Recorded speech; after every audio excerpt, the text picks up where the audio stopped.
Hello students, निश्चय IAS के YouTube programme में स्वागत है। आज करंट अफेयर्स में जो हमारे सामने जो टॉपिक है, भारत की जेंडर गैप रिपोर्ट रैंकिंग एक चिंता का विषय है। India's gender gap report ranking a matter of concern. इसका जो रिसोर्स है द हिंदू है और जो ये यूपीएससी के सोशल इशू से संबंधित ये टॉपिक है। ठीक है, बात की जाए अगर भारत में जेंडर गैप की या फिर लैंगिक अंतराल की या लैंगिक असमानता की, तो ये बात इसलिए इस समय चर्चा में है क्योंकि ग्लोबल जेंडर गैप रिपोर्ट एक जो है जारी की गई है। और आज भले ही भारत जो है वैश्विक स्थिति में विश्व की 5वीं बड़ी अर्थव्यवस्था है, एक डिजिटल युग में बहुत आगे जा चुका है, युवा आबादी है, इन सारी चीज़ों के होने के बावजूद भी हम ग्लोबल जेंडर गैप रिपोर्ट में बहुत ही पीछे हैं। जो भी रिपोर्ट जारी की जाती है उसमें ये बताया जाता है कि भारत में लैंगिक अंतराल की क्या स्थिति है, महिलाओं में महिला पुरुष में कितनी असमानता है, जो कि यह एक चर्चा का विषय है। हम इस टॉपिक में देखेंगे कि यह क्यों जो है ये चर्चा में आया, संदर्भ में आया। हालांकि हमने चर्चा कर दिया, लेकिन फिर भी देखेंगे। इसके बाद हम देखेंगे कि इसकी ये क्या कारण है कि भारत में जो है लैंगिक असमानता इतने बड़े व्यापक स्तर पे है। ठीक है, फिर हम देखेंगे कि अभी जनसंख्यीय स्थिति भारत की क्या है, क्या बदलाव आ रहा है, किस ओर की तरफ ये बढ़ रहा है भारत की जनसंख्यीय स्थिति। ठीक है, फिर हम उसमें देखेंगे कि इसमें किस तरीके की हम सुधार कर सकते हैं या फिर क्या हमारे पास समाधान है भारत में लैंगिक असमानता को दूर करने के लिए। फिर हम अंत में देखेंगे कि इससे संबंधित क्या निष्कर्ष हो सकता है, क्या आगे की राह हो सकती है या क्या भावी कदम हो सकता है। तो हम लोग शुरू करते हैं यह टॉपिक। देखिए, सबसे पहले हम ये देखते हैं कि यह चर्चा में क्यों है या इससे संबंधित समाचार क्यों है। देखिए, सबसे पहले वैश्विक आर्थिक मंच जो कि ग्लोबल जेंडर गैप रिपोर्ट 2025 जारी किया है। ठीक है, वैश्विक आर्थिक मंच, वर्ल्ड इकोनॉमिक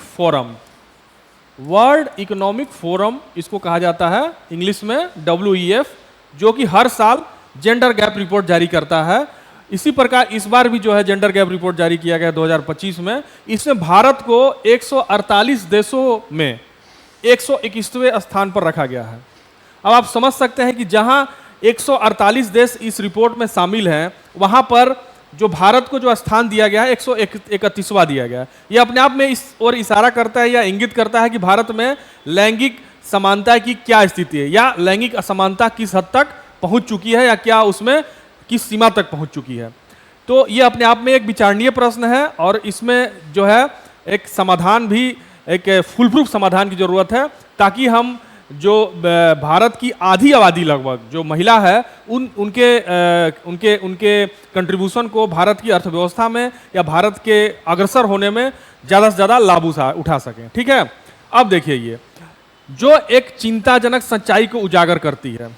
मैंने कहा कि यह एक चिंताजनक उजागर है, शुरू में ही मैंने बता दिया कि यह किस प्रकार से एक कंसर्न है, किस प्रकार से एक चिंता है। ठीक है, लैंगिक असमानता देश की प्रगति में एक गहरी और संरचनात्मक बाधा बनी हुई है। इसलिए भारत के लैंगिक अंतर की बहुआयामी प्रकृति का विश्लेषण करना महत्वपूर्ण है, विशेष रूप से आर्थिक भागीदारी और स्वास्थ्य के क्षेत्र में।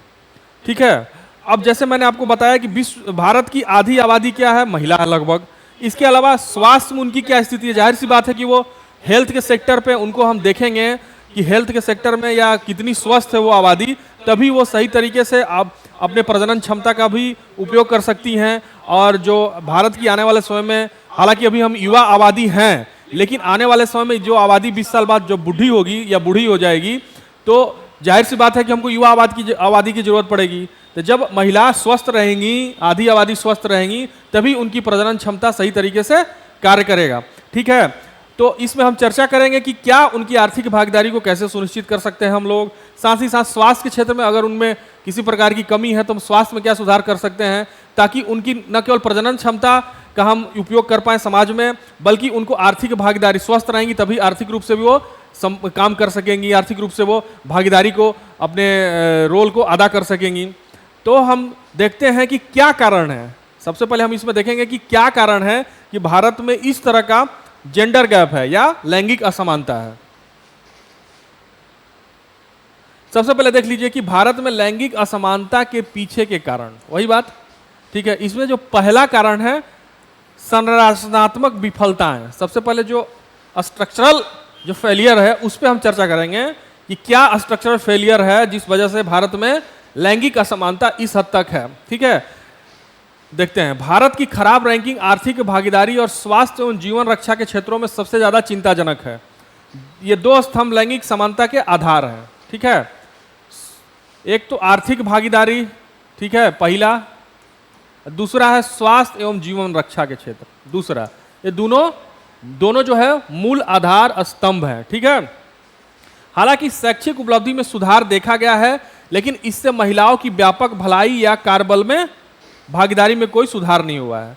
शिक्षा का स्तर नो डाउट स्वतंत्रता के बाद बढ़ा है, लेकिन बढ़ने के बावजूद भी, यही तो सवाल है कि बढ़ने के बावजूद भी उनका इस प्रकार का सुधार क्यों नहीं हो पा रहा है कि वो समाज में जिस तरीके से पुरुष हर रोल को अदा कर रहा है उस तरह से वो भागीदार हो, उसी तरीके से समानता उनकी सुनिश्चित की जाए। ठीक है, जबकि संविधान दिया है कि समानता का अधिकार दिया हुआ है, संविधान के द्वारा भारत का संविधान देता है किसी भी प्रकार की कोई किसी भी आधार पे असमानता नहीं की जाएगी।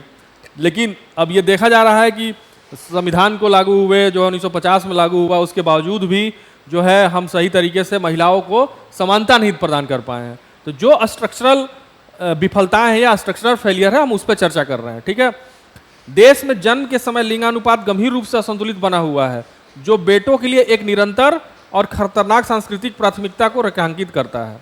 अब देखिए, ये लिंगानुपात गंभीर समस्या बना हुआ है। अभी भी इस तरीके के पूर्वाग्रह से ग्रसित है हमारा समाज कि उनको पुत्र ही चाहिए। ठीक है, तो इस वजह से बहुत सारे स्टेट में ऐसे आप देखिएगा कि जहाँ पे लिंगानुपात बहुत ही चिंताजनक स्तर पे है। हरियाणा का नाम इसमें सबसे ऊपर आता है कि लिंगानुपात वहाँ पे जो है बहुत ही खराब स्थिति में है इस समय। ठीक है, इसके अलावा महिलाओं की स्वास्थ्य जीवन प्रत्याशा में गिरावट प्रजनन और निवारक स्वास्थ्य सेवाओं में लगातार उपेक्षा का संकेत देती है। ठीक है, अब आप ऐसे समझ सकते हैं कि अगर महिलाओं को स्वास्थ्य में सही तरीके से उनको सुविधा नहीं जाएगी तो उनकी जो है जीवन प्रत्याशा घटेगा, स्वास्थ्य उनका खराब होगा। तो जब स्वास्थ्य उनका खराब होगा तो कहाँ से वो किस तरीके से जो है आर्थिक योगदान दे पाएंगी। तो ये सारी बिंदुओं पे हमने चर्चा किया कि जो जो कमियां हैं स्ट्रक्चरल, जैसे कि उनमें स्वास्थ्य के बिंदु पे सबसे पहले हमने चर्चा किया। दूसरा किया कि जो है शैक्षणिक सुधार हुआ है, लेकिन होने के बावजूद भी समानता का स्तर हमने प्राप्त नहीं कर पा रहे हैं हम लोग। इसके अलावा जो समाज में जो पुत्र मोह है, पूर्वाग्रह है, वो भी एक कारण है। और जो उनके जीवन प्रत्याशा में जो गिरावट आई है, जाहिर सी बात है कि स्वास्थ्य सुविधाएं उस लेवल का भारत का नहीं है, जिस वजह से ये एक कमी बनी हुई है। अब देखिए, स्वास्थ्य परिणामों में असमानता दूसरा है। एक विशेष रूप से चिंताजनक आंकड़ा यह है कि 15 से 49 वर्ष की आयु की 57% भारतीय महिलाएं एनीमिया से पीड़ित है, जिससे उनकी सीखने, कमाने और सुरक्षित रूप से बच्चा पैदा करने की क्षमता काफ़ी सीमित हो जाती है। अब आप ऐसे समझ सकते हैं कि जो कार्यशील आबादी एक तरह से माना जाता है 15 से 50 या 15 से 49, उसमें से जो है 57% जो महिलाएं हैं वो एनीमिक है। मतलब उनमें जो है एनीमिया मतलब एनीमिया होता है कि एक तरह से अगर इसको सरल भाषा में कहें तो रक्त की कमी या खून की कमी उनके शरीर में है, जिस वजह से वो उनके सीखने की क्षमता में भी कमी पाई जाती है, या फिर प्रजनन क्षमता या अपने बच्चा पैदा करने की क्षमता में भी जो है काफ़ी सीमित हो जाता है। तो इसका मतलब कि हमारे यहाँ स्वास्थ्य सुविधाएं तो खराब है ही, उनको संतुलित भोजन या आहार भी नहीं मिलता, जिस वजह से वो एनीमिक हो जाती हैं या उनके शरीर में रक्त की कमी हो जाती है। अगर सीधी सी सरल भाषा में हम समझे तो खून की कमी इसको कहा जाता है। ठीक है, ऐसी समस्याओं के पैमाने और समाधान की संभावना के बावजूद नीतिगत प्रतिक्रियाएं अपर्याप्त हैं। नीतिगत प्रतिक्रियाएं भी अपर्याप्त हैं। हेल्थ में जो है सरकार का खर्च जो है बहुत ही सीमित है। जीडीपी का अगर आप देखेंगे तो बहुत ही कम प्रतिशत का है। ठीक है, प्राथमिक स्वास्थ्य सेवा और प्रजनन सेवाओं में निवेश की कमी विशेष रूप से ग्रामीण और आर्थिक रूप से कमजोर महिलाओं के लिए राष्ट्रीय विकास लक्ष्य के रूप में महिलाओं के स्वास्थ्य को प्राथमिकता देने में एक संरचनात्मक विफलता को दर्शाती है। प्राथमिक स्वास्थ्य पर भी विशेष ध्यान नहीं है। ठीक है, जैसे कि अच्छे स्वास्थ्य के बिना आर्थिक समावेशन असंभव हो जाता है। अब किसी का स्वास्थ्य ही अच्छा नहीं रहेगा तो उनको आर्थिक रूप से हम कैसे जो है समावेशन में मुख्य धारा में कैसे लाएंगे, क्योंकि वो कंट्रीब्यूट करने की स्थिति में ही नहीं रहेंगी। अगर कोई मान लीजिए सपोज डेट कोई ऑफिस में वर्किंग महिला है, अगर वो एनीमिक हो जाती है तो सही से अपने जो उनको जो ड्यूटी दी जाएगी उसको परफॉर्म नहीं कर पाएगी। तो सही से परफॉर्म नहीं कर पाएगी, तो जाहिर सी बात है को असमानता का जो पैमाना है उसमें पीछे हट जाएगा वो चीज़ें। तो ये कारण है, इसका मतलब कि उनको सोशल जो कारक है वो तो है ही है, साथ साथ जो स्वास्थ्य से संबंधित जो कारक है उनको मूलभूत सुविधाएं देना या खान पान की उचित व्यवस्था करना, या खुद भी वो कहीं ना कहीं ये देखा जाता है कि महिलाएं लापरवाह होती हैं, घर का काम करते करते उनको ध्यान नहीं रहता है कि टाइम पे जो है ब्रेकफास्ट किया जाए। भारत में एक ऐसी संस्कृति जनरली पाई जाती है, आपके घर में भी हमारे घर में भी ऐसी संस्कृति पाई जाती है, देखी जाती है कि जो घर की माँ होती है सबको खिलाने के बाद ही खाती है। तो एक टाइम जो बॉन्ड बना हुआ है, या घर की जो महिला है, चाहे आपकी बहन हो, चाहे आपकी वाइफ हो, चाहे आपकी जो है माता जी हो, सब में कहीं ना कहीं इस तरह की संस्कृति आती जाती है, इस तरह का कल्चर आता जाता है कि पुरुष सदस्य को खिलाने के बाद ही खाएंगे। तो ये एक हमारी संस्कृति है, नो डाउट, लेकिन अपने स्वास्थ्य का भी ध्यान रखना बहुत ही जरूरी है। इसमें सरकार का प्रयास, संरचनात्मक प्रयास तो है ही है, महिलाओं को खुद भी जागरूक होना एक महत्वपूर्ण इस क्षेत्र में कदम माना जाएगा। अब देखिए, आर्थिक बहिष्कार और अदृश्य श्रम। आर्थिक रूप से वो भाई स्वास्थ्य के क्षेत्र में ही उनका जो है कंट्रीब्यूशन, उनका जो स्वास्थ्य बेहतर नहीं है तो ऐसे ही वो आर्थिक रूप से बाहर हो जाएंगी। इसके अलावा और भी जो कारक हैं मैं देखते हैं। अब भारत की आर्थिक भागीदारी औसर उप सूचकांक में 143वें स्थान पर है, जो लैंगिक आर्थिक बहिष्कार की सीमा को उजागर करता है। अब देखिए ये कहाँ है, भारत आर्थिक भागीदारी और औसर उप सूचकांक, उसमें जो उप सूचकांक है उसमें जो है 143वें स्थान पे है। तो आप समझ सकते हैं कि किस प्रकार से आर्थिक समानता आएगी जेंडर के लेवल पे। तो ये सबसे बड़ी कमी है देश में, जो कि एक चिंतनीय स्थिति है। महिलाएं पुरुषों की तुलना में 1/3 से भी कम कमाती हैं और औपचारिक कार्यबलन में उनकी भागीदारी अनुपातहीन रूप में कम है। ये भी एक देख लीजिए। ये अंतर न केवल सामाजिक रूप से अन्यायपूर्ण है बल्कि आर्थिक रूप से आत्मघाती है। मैकिन्से ग्लोबल इंस्टीट्यूट की एक रिपोर्ट 2015 ने अनुमान लगाया था कि लैंगिक अंतर को पाटने में 2025 तक भारत के सकल घरेलू उत्पाद में $770 बिलियन की वृद्धि हो सकती है। यह एक ऐसा लक्ष्य जो अब तक चुकता हुआ प्रतीत होता है। अब आप ये देख सकते हैं कि अगर उनको जो है लैंगिक समानता दी जाए, जो है महिलाओं के बराबर हर तरह का भागीदारी सुनिश्चित की जाए, तो महिलाएं अगर सुनिश्चित हो जाएंगी भागीदारी उनकी समाज में या आर्थिक रूप से, तो भारत जो है 770 बिलियन डॉलर का वृद्धि हो सकता है भारत के जीडीपी में। यह आंकड़ा छोटा मोटा आंकड़ा नहीं है, बहुत बड़ा आंकड़ा है। तो अगर वही बात कि अगर आबादी की लगभग 50% जो भाग है वो मुख्य धारा में अभी भी नहीं है, तो कहीं ना कहीं हमारे समाज के लिए वो अहितकारी है या आत्मघाती है। तो उसको उनको जितना भी उपाय हो सके उनको मुख्य धारा में लाने के लिए, चाहे उनके स्वास्थ्य को सुधार कर, चाहे आर्थिक निवेश कर, चाहे शिक्षा के पैमाने पर उनको बेहतर कर या जागरूक कर इन सारे पैमानों पर अगर किया जाता है, तो वो अगर आती हैं समाज की मुख्य धारा में, तो अनडाउटली हमारे अर्थव्यवस्था को ही अल्टीमेटली फायदा होगा। कार्यबल की संख्या के अलावा भारतीय महिलाओं का नेतृत्व और निर्णय लेने की क्षेत्रों में बहुत कम प्रतिनिधित्व है।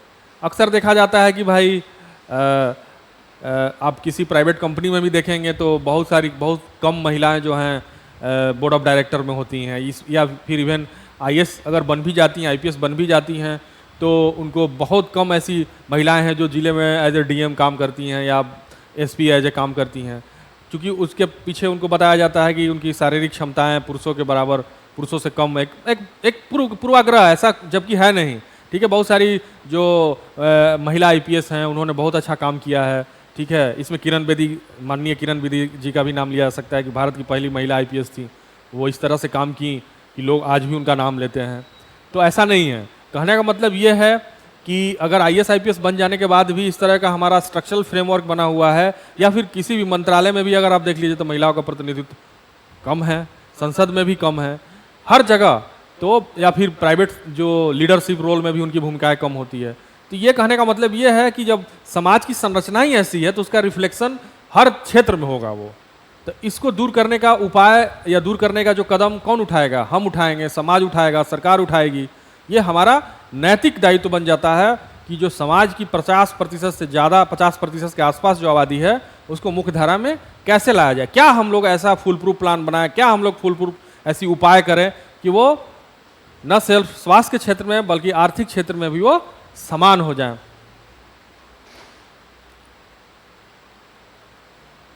अब देखिए वही बात जो मैं कह रहा था कि कॉरपोरेट में सीमित है उनकी संख्या, सबसे उल्लेखनीय बात है कि टाइम यूज सर्वे के अनुसार महिलाओं को अवैतनिक घरेलू देखभाल संबंधी कार्यों का बोझ उठाना पड़ता है, जो पुरुषों की तुलना में लगभग 7 गुना अधिक है।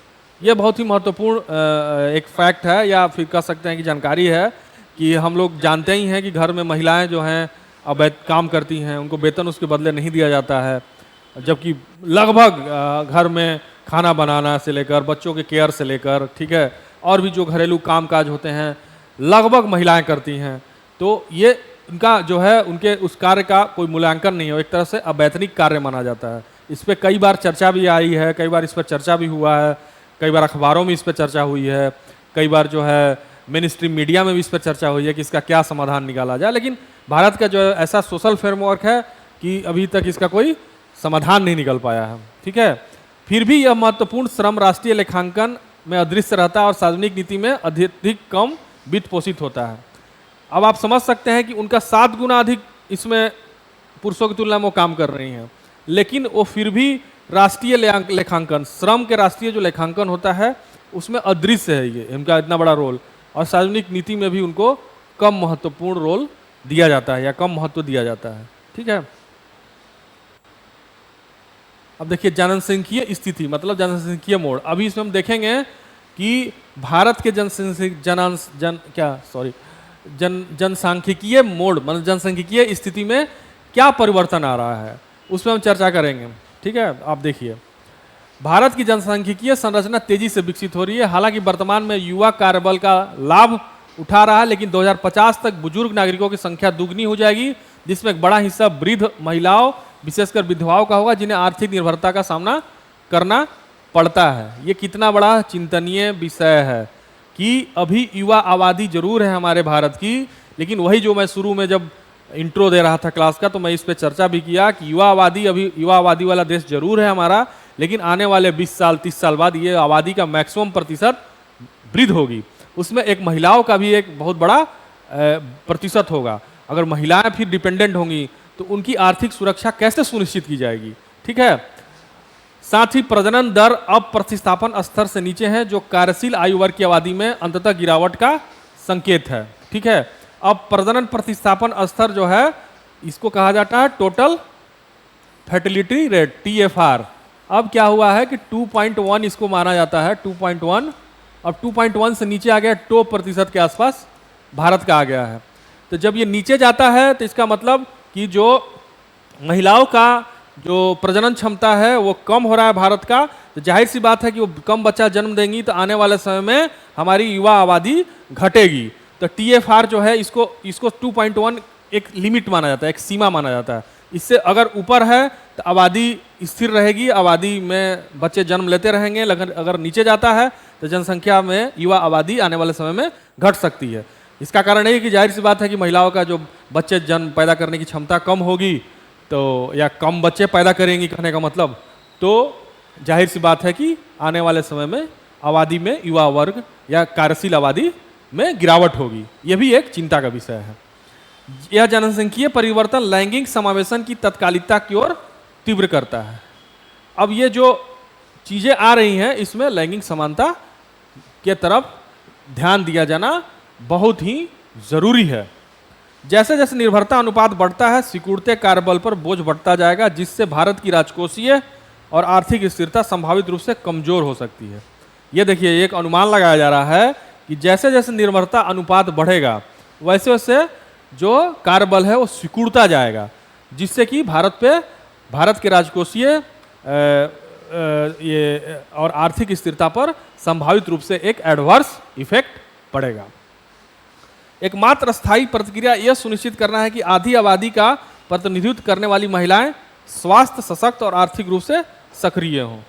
वही बात जो शुरू से मैं बोल रहा हूं, जब से ये टॉपिक मैं पढ़ा रहा हूं आपको, जब ये शुरू किया था क्लास, तो वही मैं बोल रहा हूं कि उनको स्वास्थ्य पे सशक्त किया जाए और आर्थिक रूप से सशक्त किया जाए। इसका एकमात्र यही उपाय है। जिस प्रकार के समस्याएं हैं, जो कारक है, जो कारण है, या साथ साथ जो हमारा जनसांख्यिकीय जो बदलाव आ रहा है आने वाले समय में, तो ये एक बहुत बड़ी समस्या आने वाले समय में उत्पन्न होगी, आने वाले 20 साल बाद, 30 साल बाद।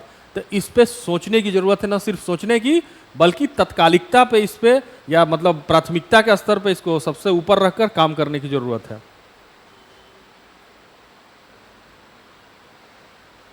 अब देखिए वास्तविक निवेश की आवश्यकता, मतलब कि केवल ये नहीं कि हम बढ़ चढ़ के कुछ भी नारा दे दें, कुछ भी बोल दें कि इनके इसके लिए ये किया जाएगा, जैसे कि जनरली किया जाता है चुनाव में, बहुत सारे नेता बोल देते हैं, बहुत सारे इस तरह की चीज़ें होती हैं, या फिर मतलब एक तरीके से कहा जाता है कि इसको लोक लुभावन नारा दिया जाता है कि महिलाओं के सुधार के लिए बहुत सारा काम किया जाता है, लेकिन वास्तविकता में करने की ज़रूरत है। ठीक है, तो ये आप देखिए कि भारत में नीतिगत ढांचों या राजनीतिक महत्वाकांक्षाओं की कमी नहीं है। ठीक है, इसमें वास्तविक निवेश और प्रणालीगत सुधार की कमी है। लैंगिक असमानता को दूर करने के लिए एक बहुक्षेत्रीय दृष्टिकोण की आवश्यकता है। अब वो बहुक्षेत्रीय स्वास्थ्य क्या है, दृष्टिकोण कौन कौन सा है? नीतिगत ढांचा हमारे पास अलग ऑलरेडी है, महत्वाकांक्षा भी है, लेकिन इसमें क्या है कि हमको वास्तविक निवेश चाहिए और जो सिस्टम में खामी है उसको दूर करने के लिए एक ओवरऑल एक दृष्टिकोण चाहिए। ठीक है, सार्वजनिक स्वास्थ्य प्रणालियों को महिलाओं की निवारक और प्रजनन संबंधी जरूरतों को प्राथमिकता देनी चाहिए, पहला तो ये। दूसरा, देखभाल के बुनियादी ढांचे का विस्तार किया जाना चाहिए और उसे सामाजिक सुरक्षा नीतियों में एकीकृत किया जाना चाहिए। देखिए, स्वास्थ्य और सामाजिक सुरक्षा में लैंगिक बजट और समय के उपयोग के आंकड़ों को नीति निर्माण में शामिल किया जाना चाहिए। ठीक है, बजट का इस तरीके से हो कि वो उसका झुकाव जो है महिलाओं की तरफ हो। तो ये सारी चीज़ें अगर की जाएगी तो कहीं ना कहीं वो समानता का स्तर बढ़ेगा महिलाओं के लेवल पर समाज में। ठीक है,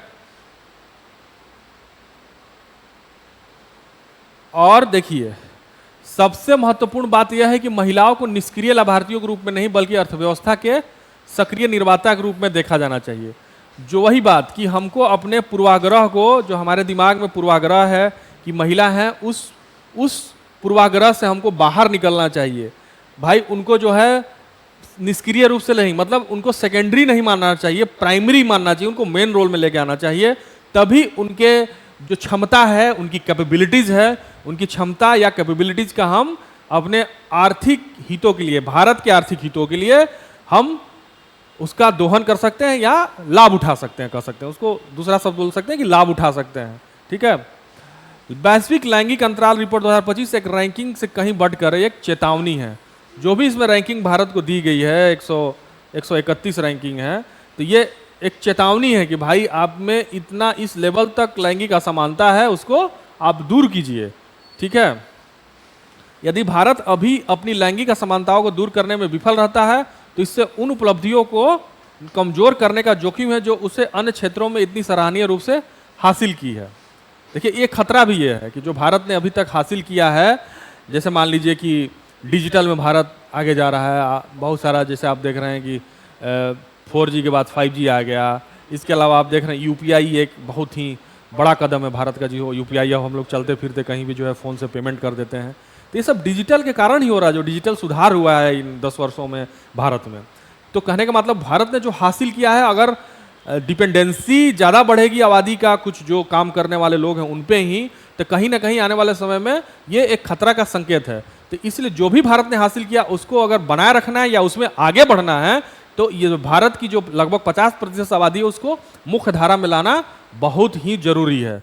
और अगर समय समय पे ये जो लैंगिक रिपोर्ट या जेंडर गैप रिपोर्ट आता है, वो इसलिए ही आता है कि आपको इसके बारे में अवगत कराया जा सके कि आपके यहाँ लैंगिक समानता का क्या स्थिति है। अगर स्थिति खराब है तो आप अपने यहाँ उस तरह के सुधारात्मक कदम उठाइए, सुधारात्मक उपाय उठाइए, ताकि आने वाले समय में समानता का स्तर में धीरे धीरे सुधार हो। शैक्षिक स्तर पे तो हमने जरूर किया है, लेकिन समाज के स्तर पे, आर्थिक स्तर पर, स्वास्थ्य के स्तर पे, इन तीनों पैमानों पे हमको कार्य करने की जरूरत है।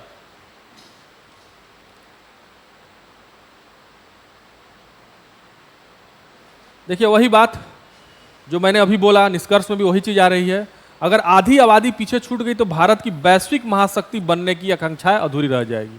जैसा हम सोच रहे हैं कि हम आने वाले समय में एक हमारा सरकार का, गवर्नमेंट ऑफ इंडिया का ये एक वो भी है कि हम लोग 2047 तक विकसित देश बनना चाहते हैं या विकसित देश बनने की आकांक्षा है।